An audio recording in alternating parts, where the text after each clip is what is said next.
আসসালামু আলাইকুম প্রিয় শিক্ষার্থীবৃন্দ, আশা করি তোমরা সবাই ভালো আছো। গত ক্লাসে আমি মূলধন বাজেটিং চ্যাপ্টার থেকে মূলধন বাজেটিং কী, মূলধন বাজেটিং কেন করা হয় এবং মূলধন বাজেটিংয়ের 4টি পদ্ধতি রয়েছে, সেই 4টি পদ্ধতি নিয়ে সংক্ষেপে আলোচনা করেছিলাম। আজকে আমি যে 4টি পদ্ধতির যে প্রথম পদ্ধতি অর্থাৎ গড় মুনাফার হার পদ্ধতি, এই জিনিসটি কি এবং এই পদ্ধতি অনুযায়ী কিভাবে অঙ্ক নির্ণয় করতে হয় সে সম্পর্কে আলোচনা করব।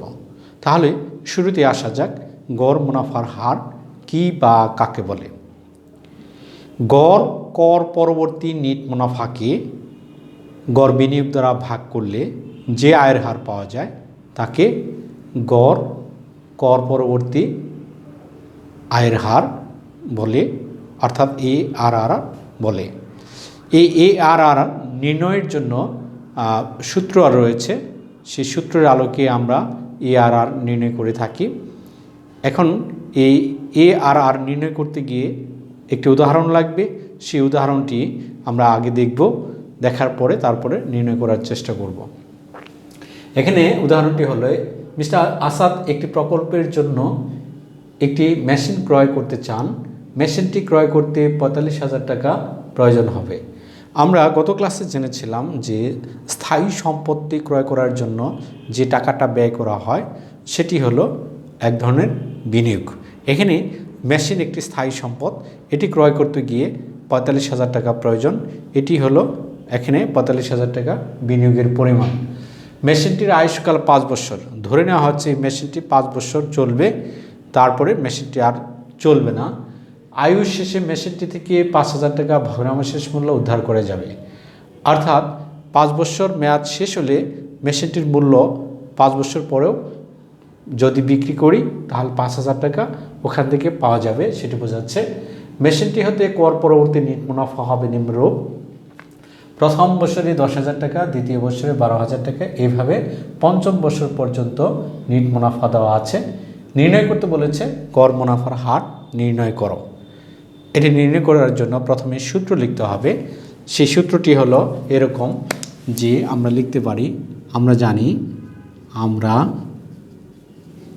জানি গড় মুনাফার হার, যেটি সংক্ষেপে আমরা বলছি ARR। সূত্র হলো গড় কর পরবর্তী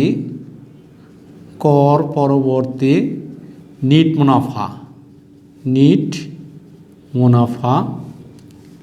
ভাগ হবে গড় বিনিয়োগ দ্বারা, গড় বিনিয়োগ। এখন খেয়াল করো যে এই যে মূল সূত্রটার মধ্যে গড় কর পরবর্তী নিট মুনাফা এখানে বসাতে হবে, কিন্তু বসাতে গিয়ে সেই কোথাও গড় কর পরবর্তী নিট মুনাফা দেওয়া নাই। তাহলে এটি আবার বের করতে হবে। এটি বের করার জন্য আমরা এখানে একটু গণনা কার্য লিখে নিতে পারি।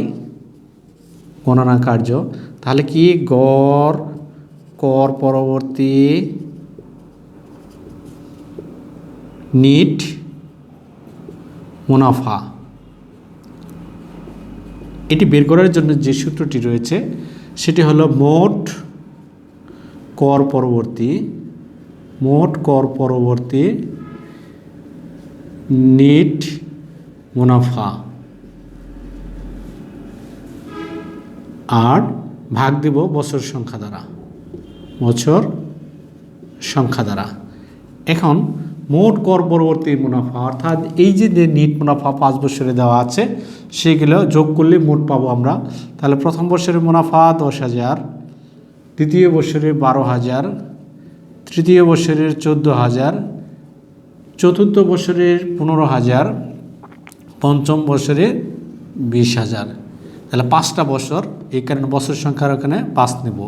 আর এখানে যদি 3 বছরের তথ্য থাকতো তাহলে 3টা নেওয়ার পর নিচে 3 লিখতাম, এটা তোমরা সবাই জানো। এখন কাজ হলো এই 5টার মধ্যে যোগ দেওয়া, তাহলে মোট পাবো 10, 12, 22 আর 14, 36 আর 15, 51 আর 20, 71,000।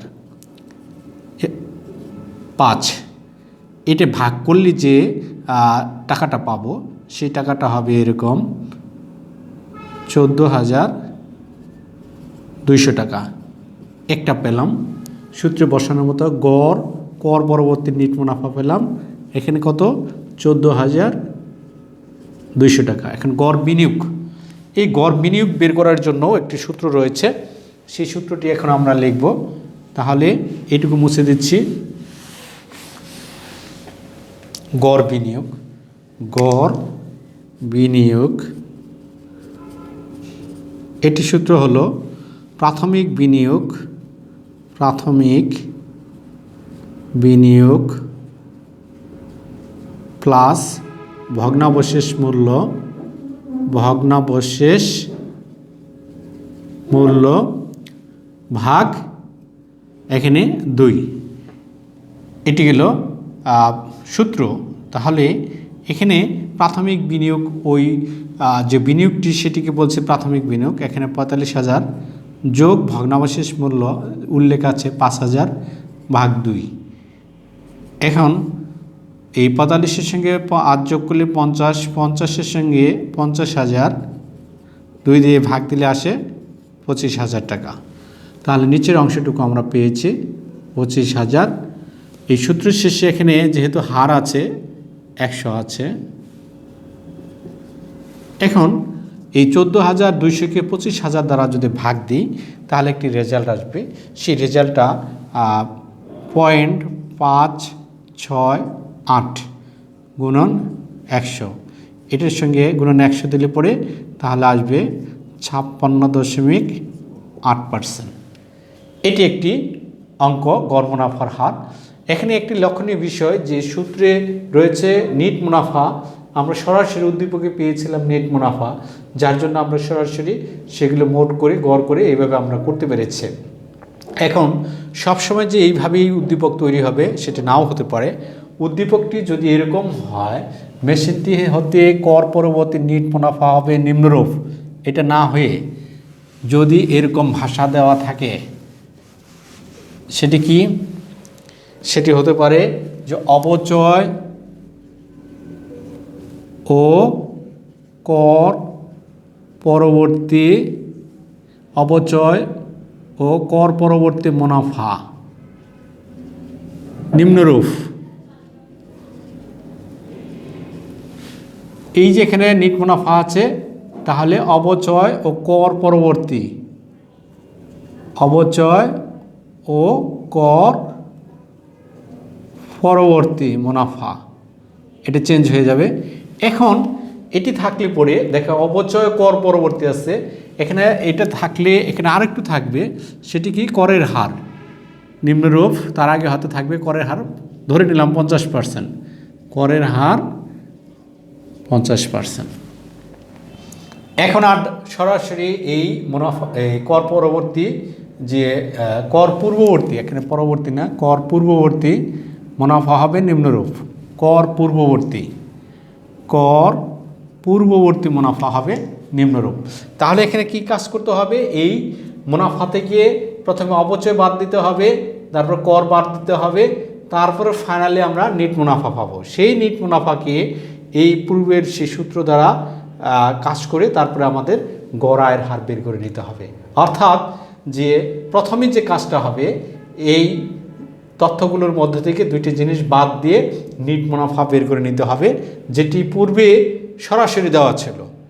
আর এখন অপচয় কর পূর্ববর্তী থাকার জন্য এই জিনিসটা অতিরিক্ত করে আসতে হবে। সেটা করার জন্য যে কাজটুকু করতে হবে, তাহলে আমি সেটুকু আগে করে দেখাচ্ছি।